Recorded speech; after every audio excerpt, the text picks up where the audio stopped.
Terkait dengan kriteria. Jadi begini ya, kriteria itu hanya panduan. Yang terpenting miskin. Nah, ketika ada 4 orang mengatakan warga desa, mengatakan keluarga itu miskin, ya sudah, masukkan aja. Nanti diverifikasi lagi di Musdes. Jadi nggak usah terlalu ribet. Seperti saya ceritakan tadi, mendadak miskin itu banyak. Contoh, ya, rumahnya bagus Pak, ada keramik atau panggung kayu, lebih mahal dari keramik.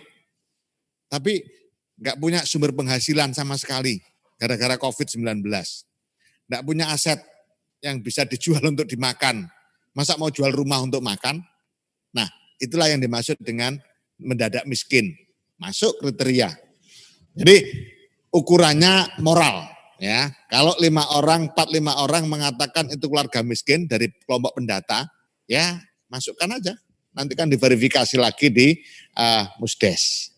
Sehingga 14 kriteria itu hanya rambu-rambu.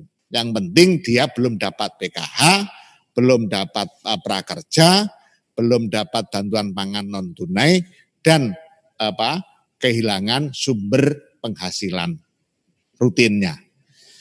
Kemudian terkait dengan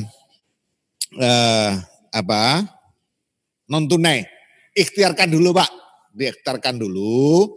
Kalau memang tidak mungkin ya sudah, kita juga akan ikhtiar ke Bank Himbara, Himpunan Bank Negara, untuk memenuhi apa harapan Bapak tadi.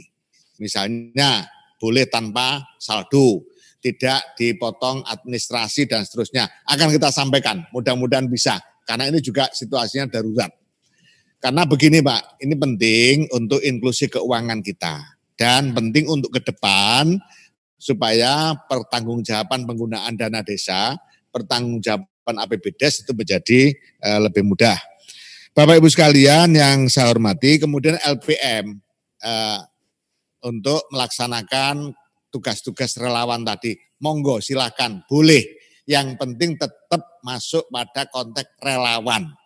Mau pakai nama apa, mau pakai lembaga yang ditarik ke situ, tapi tetap harus menjadi relawan COVID-19.